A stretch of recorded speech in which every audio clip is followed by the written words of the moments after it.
Hey guys, good to see you again. We've been together for the last 3 editions, so I hope that the event will go forward many years to come, and we'll have many interesting things to talk about. This presentation is about things related to performance, not generally in Magento, but related to, they could be applied to any e-commerce or websites in general. So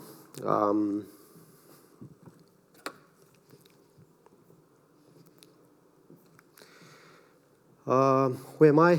I'm a certified Magento architect. I work mainly as a freelance, so I used to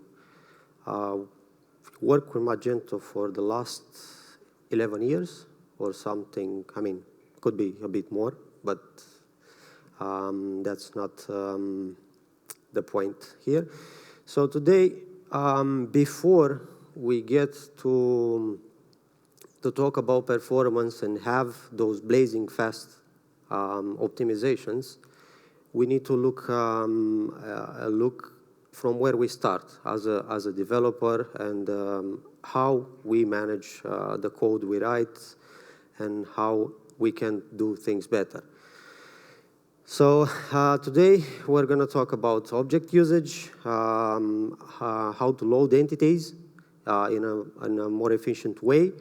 We're going to talk about unreachable or unused code, events and plugins, because those are an additional layer that can bring a performance overhead, and also some things about data retrieval from database. Regarding object usage, I would like to cover the part of object definition, some lazy loading aspects, and of course object initializations. As an example, I will start with this random data provider, which, as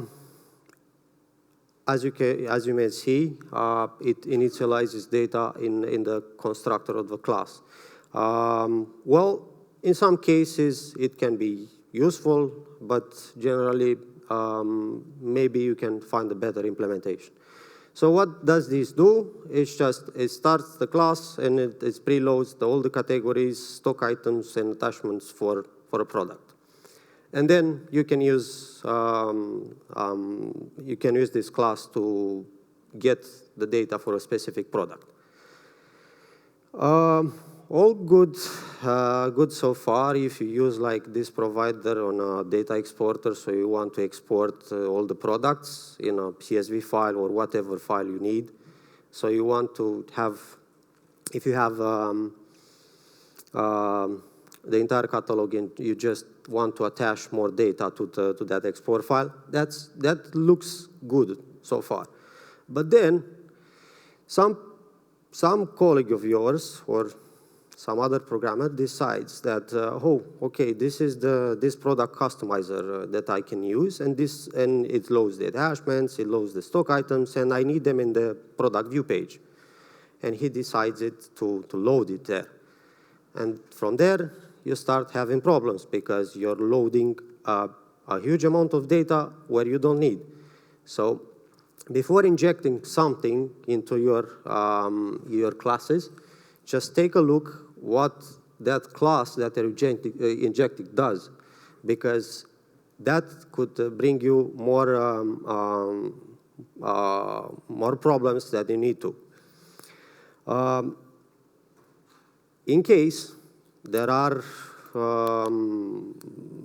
you cannot avoid this, so you have this kind of classes that preloads data, and you just need them somewhere in the front-end area, for example. It might be a good idea to somehow lazy load that class, so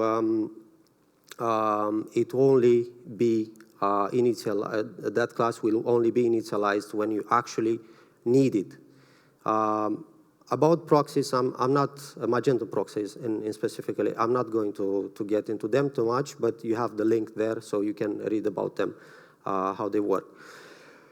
Another way to do this, you could use factories, but it's not really the purpose, but it's another way to somehow delay the initialization of your class. For example, in here, if we want to save an entity and then we want to also save some attachment it has, we only initialize the uploader class only if the entity has attachments. Otherwise, we don't do anything about it.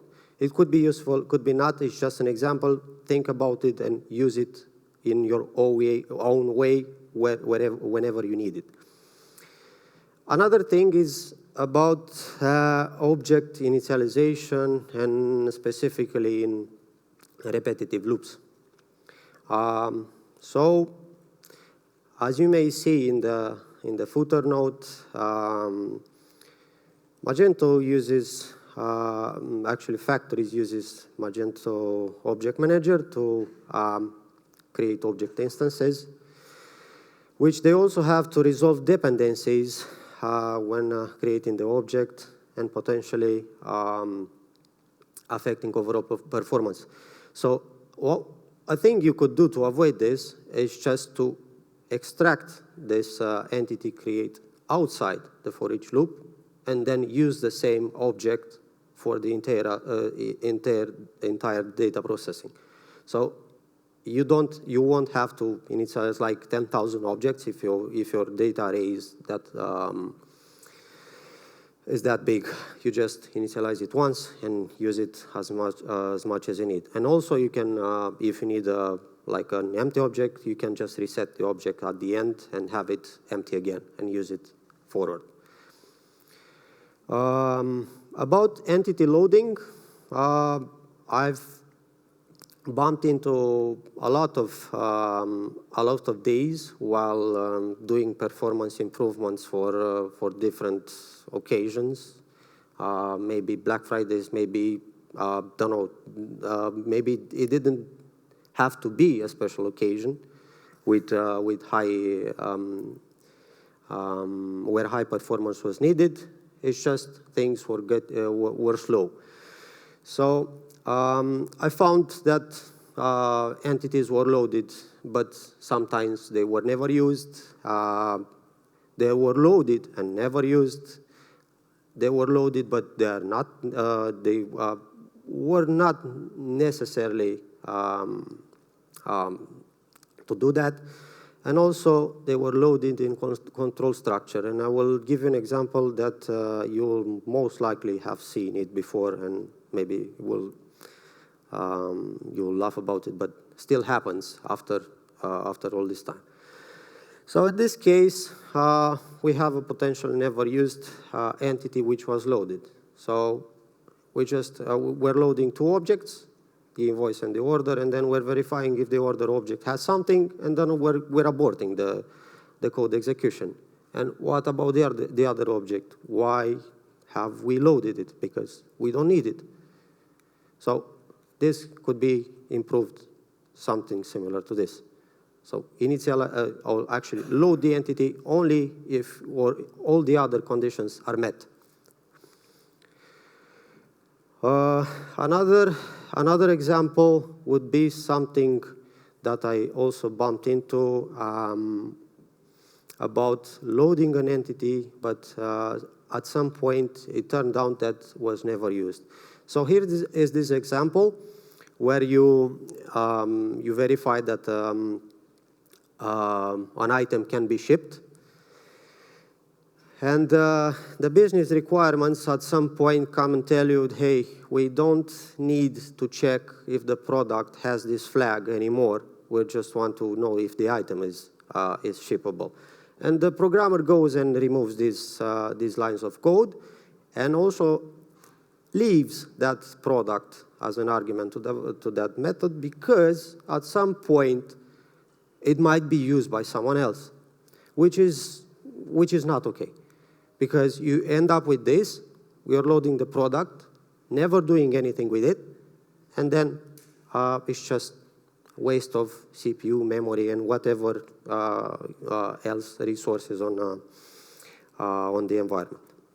So what you could do is just, well, as a matter of fact, when you have things like this, remove everything that you don't need to. It doesn't matter if someone tells you, okay, I need that, you have GitHub for that. That's why you have version control. If you need something from the past, you go and look it up there and roll back or bring it back up or whatever you need to. But don't leave things, because things like this are hard to find. They're just,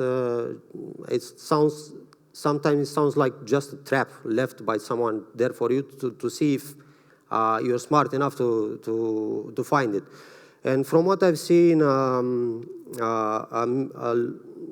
mid or below developer might not touch it because he doesn't know the whole context and say, okay, it's like this, I'm gonna not do anything about it. But my advice is, if you don't know and you're not sure, just ask your lead developer, hey, I found this, and what should I do about it? And then maybe you can get an insight, okay, delete it or something. Another thing that could be a thing to think of is loading entities, but they might not be necessary. In this case, I took the example of the catalog product type from Magento, because that one requires the product instance to find the instance. But the only thing that method requires from the product is just the type ID, nothing else. It doesn't need any other data. So in this case, if you need an instance of product, you can just create it without loading the product, and you're assigning the type ID, and then pass an object valid for the type factory to return whatever you need. It's just an example. You don't need to go and run home and modify the logic of this method. Another thing that you could do, because as you can see here, for each data array, the product type is factory is called. So you could improve it by just loading all the type instances before and just use them whenever you need it. And this is the funniest one. I've seen this since Magento 1. And mainly because the developer that was working on the product listing was in need of an attribute that was not available on the product object, because of course they didn't think about setting the attribute used in product listing. So therefore this necessity to load the product again, because I need more data. This is not okay. So if you have issues like data that you're not finding on that object, you should go higher up and see why it's not loaded. Here's an example, just a small preview on how the processes that involve in the product listing. So you have the product collection. Product collection triggers the plugins and the events. And then you have the product create to create the instance of the products, and then you loop through them. As long as the collection has items, you call the get image, the get attributes, get all the methods that you need in the product listing. And then you, that is the basic behavior. And then with that product loading, because you need that attribute that is not there, you have this. You have added this new processes like product create again, because the product repository is creating a new instance of the product. And then also you're triggering product load, which also triggers the plugins and events for product load, which are sometimes in some projects are not quite few. You could find at least 10 of them triggering. So think about that and find ways to prevent this. And if you see something like that, just raise a flag. Another example of things loaded in control structures is this. This example is actually from those guys that make extensions, and they're quite popular. So a few of you probably know them. So what happens here? So they are looping through the entire product collection, and for each product, they are loading the attribute labels. I'm going to ask a question. For example, you have two labels, new and sale. Is the new or sale attribute label different from one product to another? The answer from experience is no. They are exactly the same. In some cases, there might be some particular labels that are applicable somehow to some products. But in terms of entities, they are the same. So instead of doing this, you could do something like this. After you load the collection, you could load all the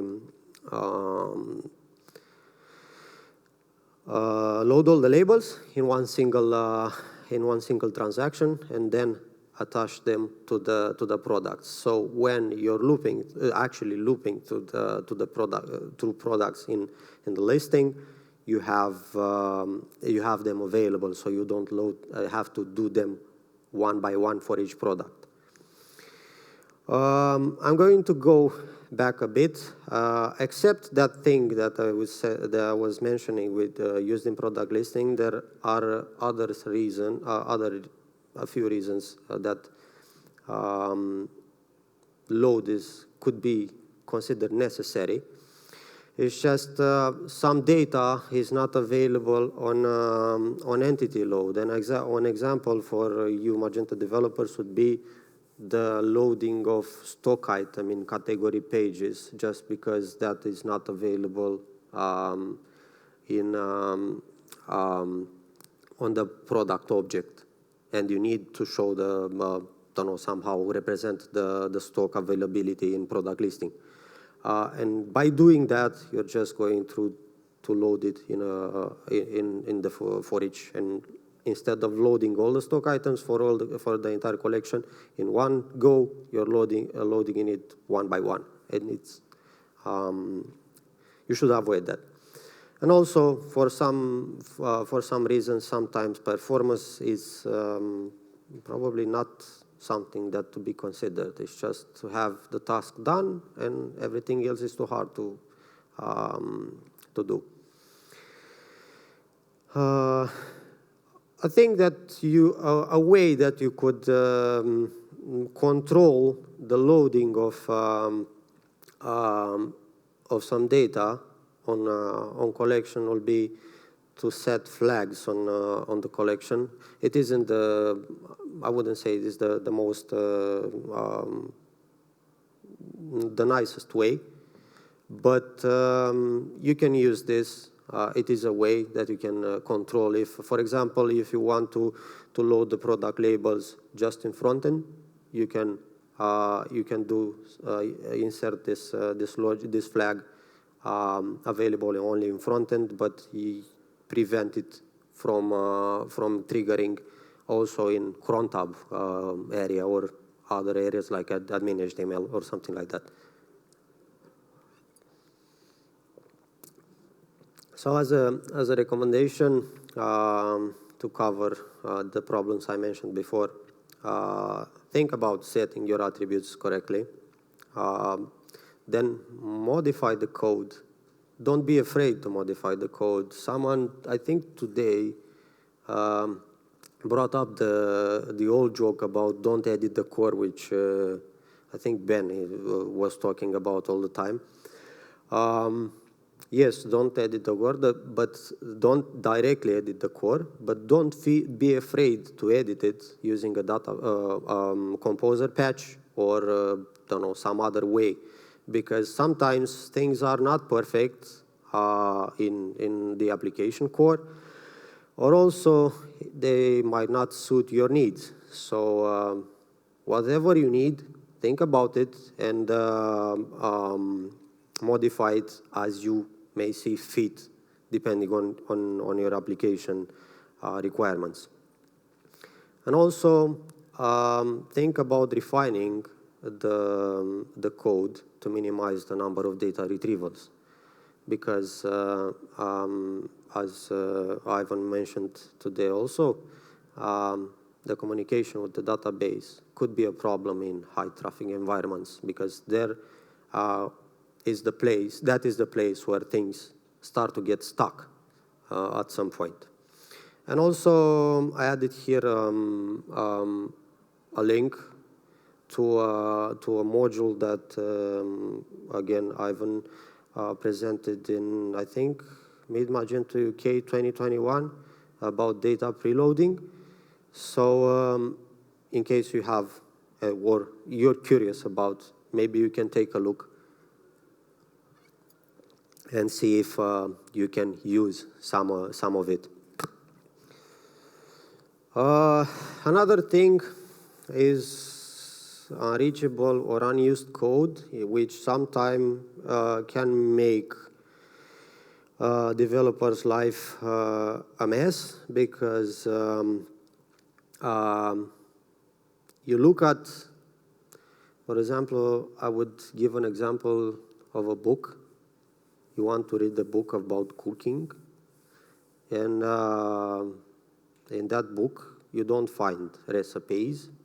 You find some recipes, and the rest is just whatever the author thought about, dreamed last night, or something like that.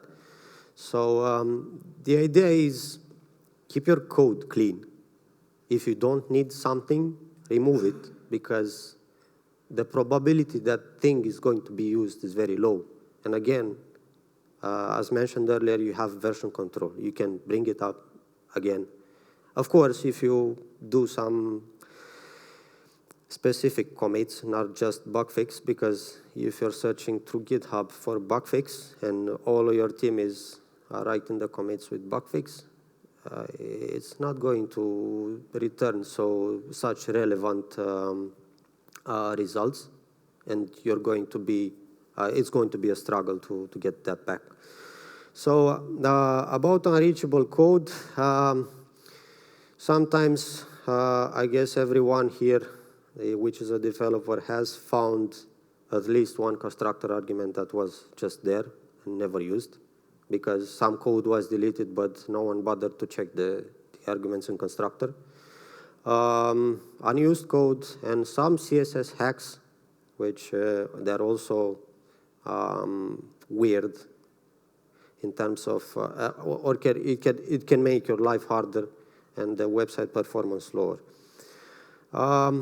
So probably most common I've found it is something with the logger interface forgot somewhere. So which is okay, you could say that's not that bad, okay. We can live with it, not that much performance penalty. But how about if we forget this class that I have mentioned at the beginning of the presentation, which loads the entire data from the catalog for categories, attachment, and so on. Is this going to be a problem now? I guess so, because it is initialized when this class is initialized as well. So pay some attention when you handle your objects. Of course, you can implement things on the automation tools on the pipeline to verify this code, but for some reason, some projects don't have that, and you as a team lead or as a developer should pay attention to these kind of things, because sometimes they're hard to catch, and you don't even know what's the problem or where it comes from. So a few things, if you don't, a method is not needed, remove it. A class or a module, again, remove it. And speaking about these things, they all could bring parsing overheads, memory consumption, auto load overhead for forgotten classes, and also maintenance, because when you tell the developer that you're working with to go to that class and remove some logic or alter some logic, and that class contains only one method that is used and 20 others that are not, he will just, okay, this class is big, I need to pay attention what I do here. But he doesn't know or might not know if everything else is in use or not. So he will just, okay, I'm just going to modify this here, I'm not touching anything else. And then the next one will come and do the same thing again, and no one will ever delete that code. So when you have your hands on it, just take action. About unused modules, and specifically in Magento, a few things that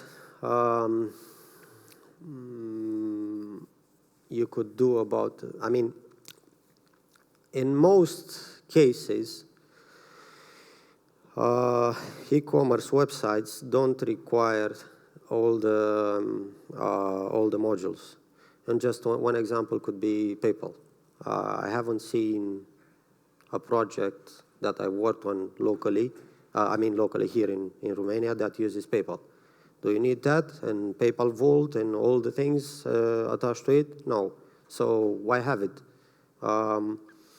The best way to do this would be to remove it using Composer Replace at the beginning of the project, because after you have installed it, it's going to be a mess to remove it, because it installed the data patches, it might introduce some attributes and so on.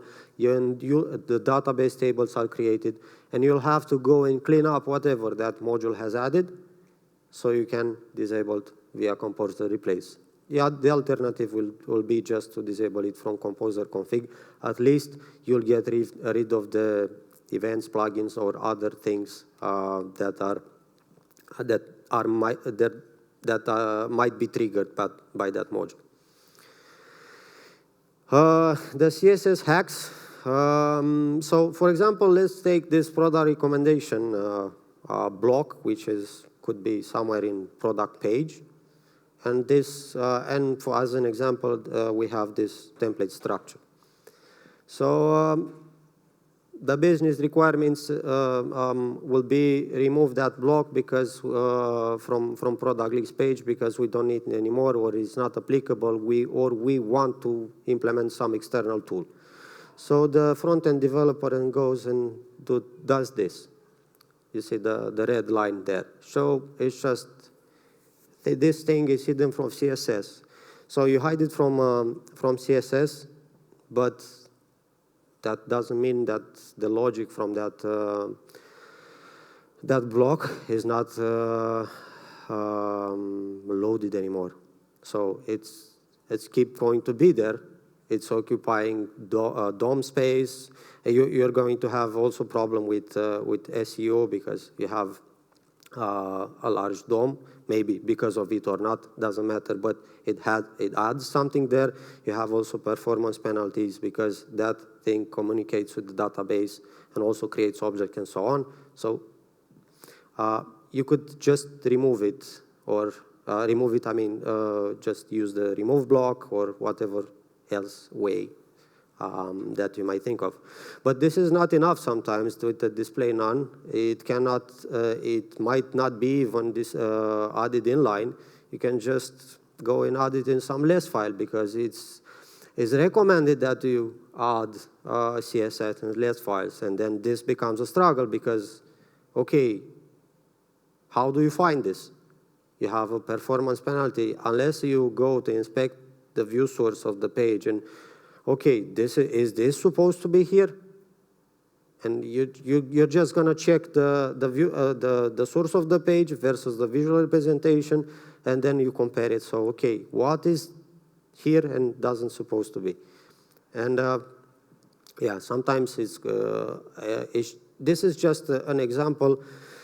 It could be a lame example, but think about checkout. How many of you have disabled components in checkout using CSS? I mean, it's just, yeah, you have the disabled component attribute, but why use that when you can just hide it from CSS? That's a thing that is also consuming resources. And the more you add, the harder it, the more display none you add there, the harder it is to find those problems, because visually you don't see them, and you'll have to run profiling and see what's going on there. About events and plugins, I'm gonna state a bit the area codes that we have in Magento, a few words about events of plugins, and also real-time data processing, which happens during events, when events are triggered or plugins are triggered. These are the areas that you might find in Magento. As a note, before you define an event or a plugin, think about the area that is going to be used. As an example, if you have a requirement to load some specific data just in the product edit page in admin area, make sure it doesn't load on front end as well, because you tend to attach it on product load, and product load happens on both pages, product view page and product edit page in admin, and you don't want that in front end if it's not necessarily needed there. I will take this as an example, the catalog Magento event. So this is defined in the global scope, and maybe I don't need this in front end, so I'll just go and disable it in front end. Keep this thing in mind and disable whatever is unnecessary depending on your area that you are currently working with. Same for plugins. For example, we have this one, and it's defined in the global scope, but we only need it in front end, so we'll disable it in admin HTML. Of course, events can be replaced. Also, plugins can be replaced. For example, in this case, you want that in admin HTML, the price plugin to have some other logic or some extra logic than it has on front end. So you can just do this. And also, the last thing about plugins is the around method, which, okay, it was introduced, it's nice, but it sometimes is overly used. This thing should be only used in the eventuality that you have, I mean, you want to stop the entire execution. I mean, you have nothing else above that. This is just, okay, this is where the code terminates, this is my final logic, and everything else, I don't want that. If you have some other things to do after that, you just use the after method if need be. So in this case, we have this order place event, and we're synchronizing to the we're processing the order that has been placed. Okay, so we're going through, on this example, I'm gonna show you a bad way of using real-time data processing when you should avoid it. So on this example, after the order is placed, we're using the ERP service to sync the order in the ERP, because we want orders in there. But no one asked you to synchronize them immediately, because if this thing fails, the order won't be synchronized, and you'll probably implement a cron job that is going to handle the orders that didn't sync. So maybe you should consider using queues, and just after the order is placed, add that object to queue, and then the queue will take care of it. If as many times as it fails, you can also have control of those failures. You can see that the order wasn't synchronized, and then you can take action. So, okay, what's the reason why this object is not syncing? Sorry, Valentin, just a couple of 2-3 minutes, okay? Then we wrap up. Thank you. So the last thing is about data retrieval, field selection, and limiting the data retrieved. Field selection, we have this example of a product collection which loads all the product attributes used in product listing, adds the price data, and filters by product ID.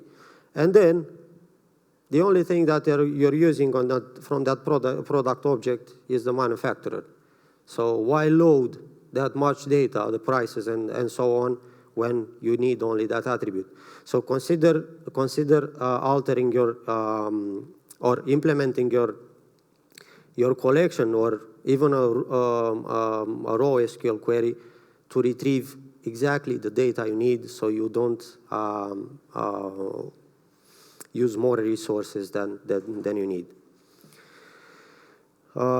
This is just an example of how it may look, but also, again, you can use like regular queries or something simpler. Another thing that I have bumped into is this, you want to know when something was not synchronized, and you do this, and you have this query, and you order them descending, and then you're getting the first item. So, for example, you have 1,000 records in that table, you're loading all of them just to get one, because I only need that one. So why not put in a limit, so you retrieve only one element if you need that, because these things also happen. So think about when you write a query and what the output of that query should be. And that would be all.